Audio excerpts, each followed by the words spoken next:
मंत्री जी ने इस्तीफा भी दिया है और जो बहुत ही नेचुरल और बहुत ही अच्छा उन्होंने स्टेप लिया। जब आपने घर में सम्मान नहीं दिया तो पद का क्या सम्मान।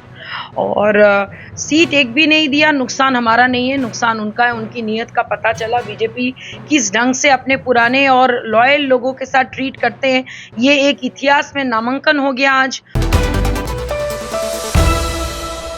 नमस्कार, मैं अभिषेक और आप देखना शुरू कर चुके हैं इनसाइड प्रेस। देखिए, लोकसभा 2024 का जैसे ही बिगुल बजता है उसके बाद से जो है कि बिहार की सियासत में जो है कि बड़ा ही हलचल हो गया।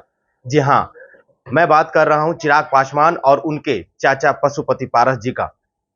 जैसा कि कहा गया कि हाजीपुर जो है वो हाजीपुर पशुपति पारस के लिए जो है कि आत्मा के समान है, लेकिन एनडीए ने जो है कि पशुपति पारस जी को एक भी सीट नहीं दिया और जहां तक कि चिराग पासवान को 5 सीट दे दिया। इस पे हमारे साथ बात करने के लिए प्रवक्ता देवजानी मित्रा हैं, उनसे बात करेंगे और जानने की कोशिश करेंगे। मैम, अब तो जो है कि चिराग पासवान को 5 सीट और उनके चाचा को 1 सीट।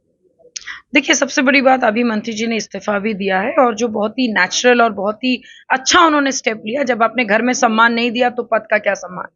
और सीट एक भी नहीं दिया, नुकसान हमारा नहीं है, नुकसान उनका है। उनकी नीयत का पता चला। बीजेपी किस ढंग से अपने पुराने और लॉयल लोगों के साथ ट्रीट करते हैं, ये एक इतिहास में नामांकन हो गया आज। और मेरा ये मानना है कि अच्छा है जो उन्होंने किया, बहुत अच्छा किया। इससे हम लोग को पता चलेगा हम लोग कितने बलशाली है, कितने वोटर हमारे साथ है, दलित वोटर हमारे साथ है, हमारे साथ जनाधार है कि नहीं। जो बड़ी जनाधार की बात जो लोग कर रहे थे ना कि जनाधार इनके साथ है, इनके साथ नहीं है, तो अब तो खुलेआम चुनौती है कि जनाधार हम लोग के साथ है कि नहीं। तो अभी देखिए, हम लोग आपको ये करते हैं, बताते हैं। एनडीए पशुपति पारस जी को बाहर कर दिया, क्या इसका खामियाजा एनडीए को भुगतना पड़ेगा? देखिए, खामियाजा ऑलरेडी भुगत रहा है, क्योंकि उनका जो नीति है, सबका साथ, सबका विकास, सबका विश्वास, कहाँ सबका साथ मिला। भाई, आप बहुत अच्छा से चाहते तो 5 को 3 2 भी कर सकते थे। आपको अगर इतना ही पता कि भाई क्या कहते हैं 70 प्लस है, तो 70 प्लस तो हमारे ऑनरेबल सीएम है, 70 प्लस तो हमारे ऑनरेबल पीएम है, 70 प्लस तो बहुत सारे ऐसे नेता हैं जो अभी भी गद्दी में बैठे हुए हैं। उनको फिर आपने क्यों नहीं किया? क्योंकि ये कभी अपने जुबान से कभी मांग नहीं किए। इन्होंने हमेशा विश्वास किया, चुप करके चीजों को देखते रह गए। कभी कभी कहते हैं ना कि बहुत अच्छा ही भारी पड़ गया, तो मंत्री जी का जो दिल है ना वो लायंस हार्ट है और इसीलिए उनके ऊपर भारी पड़ा। लेकिन याद रखिएगा, शेर के साथ सब चलते हैं। हम लोग गीदड़ या हम लोग कोई वुल्फ नहीं है कि बहुत चालाकी से करते हैं। जिन्होंने भी छल से बल का प्रयोग किया है उनको तो हम लोग बता के रहेंगे, वोटर के थ्रू बता के रहेंगे कि भाई आखिर कितना भी शेर बुरा हो जाए वो धारना कभी नहीं छोड़ता और घास तो कभी खाएगा ही नहीं। हाजीपुर नॉन निगोशिएबल है, हाजीपुर से चुनाव जरूर लड़ेंगे। किस ढंग से लड़ेंगे, कैसे लड़ेंगे, किनके साथ लड़ेंगे, ये तो आज या कल में आपको पता चल ही जाएगा। लेकिन जो होगा अच्छा होगा और बड़ा होगा।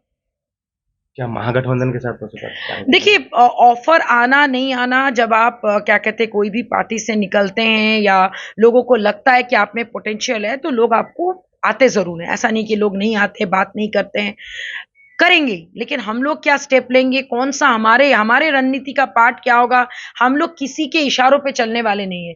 हमारे पार्टी के लिए जो अच्छा होगा, हमारे कार्यकर्ताओं के लिए जो अच्छा होगा, हमारे चाहने वाले वोटर के लिए जो अच्छा होगा, जो लोग अभी दिन रात मेरे को फोन करके बोल रहे हैं सर को चुनाव लड़ना चाहिए, सर के साथ हम लोग हैं, जो भी डिसीजन होगा समझ ली ये कीजिएगा कि हमारे पार्टी के हित में होगा और बड़ा कुछ प्लानिंग हो रही है, बड़ा कुछ करके हम लोग दिखाएंगे। बाकी किनके साथ जाना नहीं जाना वो तो बात की बात। इतना जरूर है कि जो हुआ अच्छा नहीं हुआ।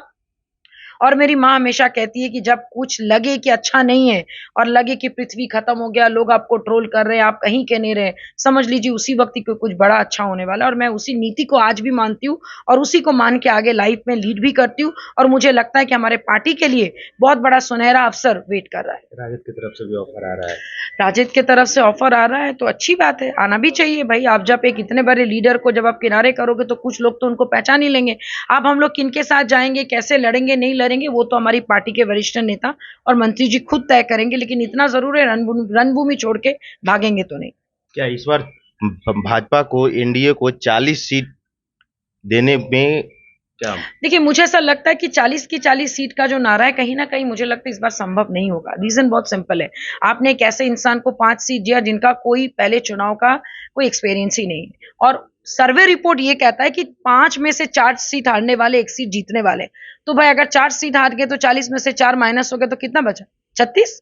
36 ही बचा ना, तो 36 के बाद अभी उपेंद्र जी भी आपका नाराज है। हम पार्टी कितना जीतेगा गया से, I have no idea. JDU कितना जीतेगा, नीतीश कुमार जी को लोग कितना वोट करेंगे, वो तो बात की बात है।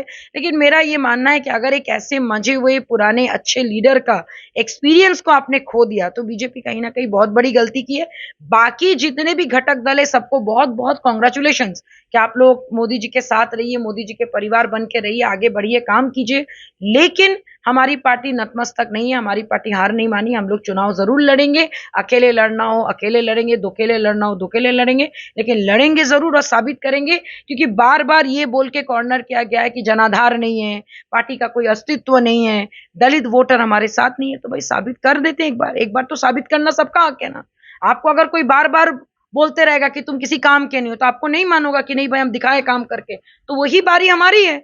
सो चैलेंज एक्सेप्टेड, हम लोग चैलेंज को स्वीकारते हैं और आगे देखते हैं कि पार्टी किस ढंग से आगे जाते हैं हम लोग।